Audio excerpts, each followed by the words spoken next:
Today we're interviewing Brent Goodwin, whose election slogan is Reduce Staff and Civic Centre Costs. Welcome, Brent. Hi. Thank you for joining us. Right, so what motivated you to stand and what do you bring to the role? Well, I've done 15 years previously on council this century, and prior to that was tied up in Ratepayers Group for probably 10 years. This term coming to an end, I see a bad split in council, and I disagree strongly with the path they're on. So I thought that I'll throw my hat back in the ring, and if I can, at least there's 3 candidates, Tina Nixon, Brent Goodwin and Sandy Ryan, who are from the side I'm opposed to, so if I can at least hold them to account or preferably knock them out, I see a chance for a council talking to the other candidates who are genuinely keen for some overdue change. So can I ask why you stood down last term? Because the staff numbers were exploding.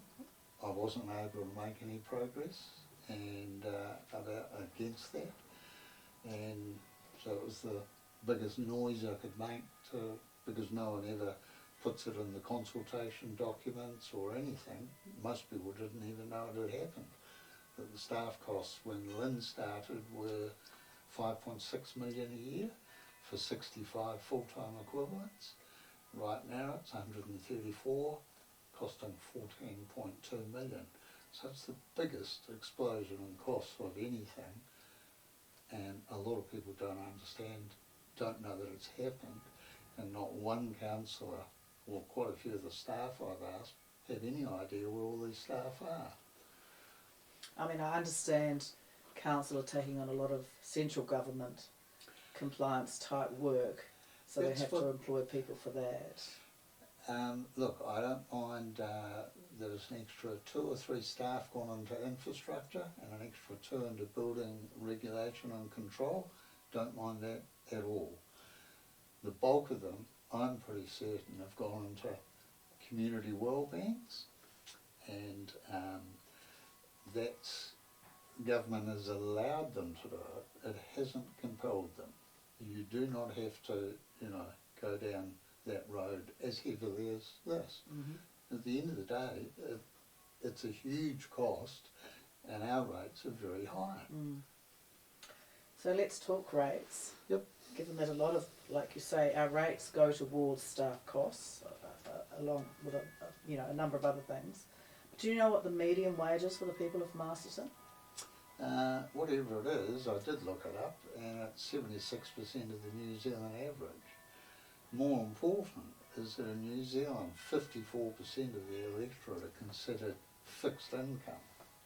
In Masterton, it's 72%. Mm-hmm. So it's a massive number of people here who are pensioners or whatever on fixed income, and I don't believe that it makes the rapid rate rises even more unaffordable.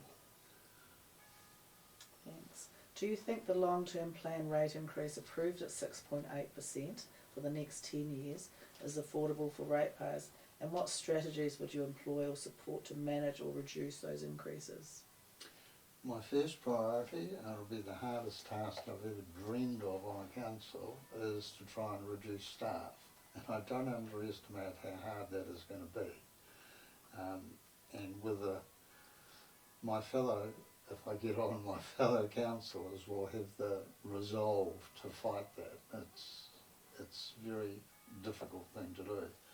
But I've given you the figures, and I believe that you could save several million a year by reducing those staff.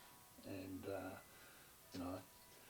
there's a lot of what they do is sort of guesswork and good intentions. As I have said to some of them, why aren't you funding cancer research? I'm sure there's that bloke next door who's a great tinkerer in his garage. It's a really worthwhile cause, but please don't fund it and expect me to pay for it. Let's talk the Civic Centre debate. It's been a hot topic, over the last few years, as I'm sure you know. I think it's splitting our community. So what is your current position on the Civic Centre, and what is a reasonable maximum spend for you? The Civic Centre, three of the, it's famously been a 6-5 vote. Three of them aren't standing. Tina Nixon, Sandy Ryan and Brent Goodwin are standing. So I hope in this election, for instance, that their results will show the public feeling, and that they're dropped in an ideal world. But talking with the other candidates, there's a strong move against that, and most people think the Civic Centre is going to cost 72 million. That's what the paper said. Part of the plan, part 2 of their project is to rearrange the CBD around it, which they've got 35 million in the LTP for in 2 years' time. Well, that 35 is probably 45, so you're suddenly talking 110 to maybe 120 million, and there's still people using portaloos when it rains down in some streets in Masterton. It's exactly why central government have had it up to their eyeballs with bad governance, and I can totally understand why they're going to take the waters off it and support it. So just back to the original question, what is your view on the Civic Centre? Are you for the existing site, are you for the new site, or are you for no site? No town hall. Because of the split, there's been not enough discussion in council on alternatives. I would like to preserve the facade of the main building, and there's plenty of scope there. With the town square, I don't know, you could close off a bit of Perry Street, you could do all sorts of things. I don't know. I'd look at it, but I don't want to spend very much at all. I saw Dave Bourne's presentation. Yep, looked quite good. And the library, you're happy with the library where it stays on the council-owned land? Absolutely, yes. You wouldn't put it into the new Civic Centre? No. No, we've got a building that's perfectly functional. You could extend it. I love libraries. Yep, you could extend it.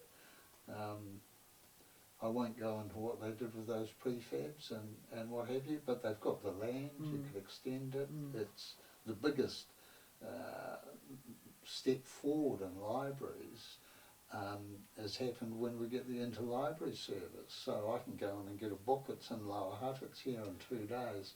You've expanded the library by tenfold by joining in with other libraries. You don't actually have to necessarily build a bigger room with more books in it.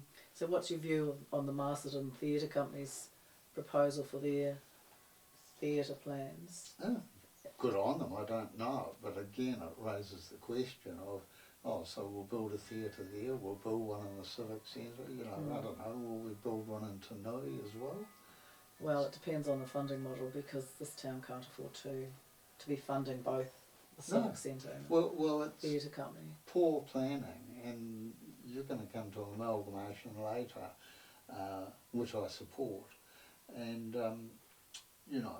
you've got to ask, does every town have to do this? Well, I'm sure the voters will tell you, won't they? Brent, let's talk infrastructure. You've touched on it briefly, but we have large housing developments occurring in Masterton, all approved by the town planner. We have climate change causing more severe weather events, and ratepayers living with portaloos, every time their streets flood. And we have members that have been putting up with this for 8 years now, where they have to put their gumboots on in the middle of the night. Probably longer. We fully expect significant water restrictions this summer, and our infrastructure is going to struggle in the future years. So how do you plan on addressing this issue? Well, the first thing I'd do is I would be absolutely appalled if I put an LTP like they put out the last one, 2021, that had essentially what has transpired to be 110 million of expenditure, and there wasn't one increase in infrastructure spending. It just tells you that mindset that it takes a tidal shift, which I think is possible this election, why I'm standing, and you might actually be able to change that. I mean, at the end of the day, 2,000 years ago, the Romans had very functional sewers and brought water into their towns, and I don't want to be impatient, but I just think we could do a bit better. But it's a question of priority. Most definitely. So let's talk amalgamation. Local government reforms are coming. Where do you stand on the amalgamation of the 3 Wairaka councils and why? Well, you're going to, Three Waters is supposedly on track, and I'm quite happy with it. And so they'll take that away. Within 5 or 10 years, they'll fold roading into it, because councils, all that councillors do pretty well on roading is accept the lowest tender.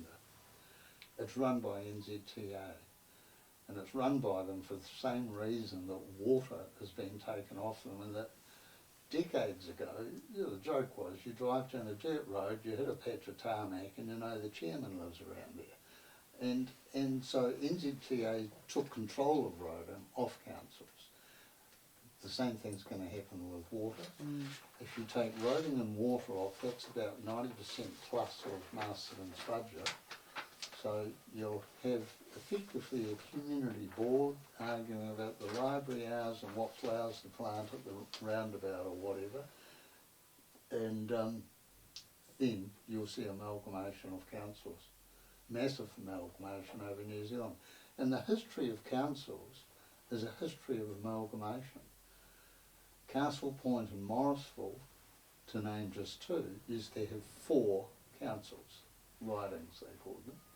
And I have no doubt that at the time they amalgamated, North Morrisville thought the end of the world would come if they amalgamated with South Morrisville. But I don't think that happened. Okay, Brent, look, we need to wrap it up there, but we want to thank you for your time today, and we'll wish you all the best for your election campaign. Thank you. That was Brent Goodwin, who's standing in the at-large ward. So what did you think? We'd welcome your feedback. Thank you.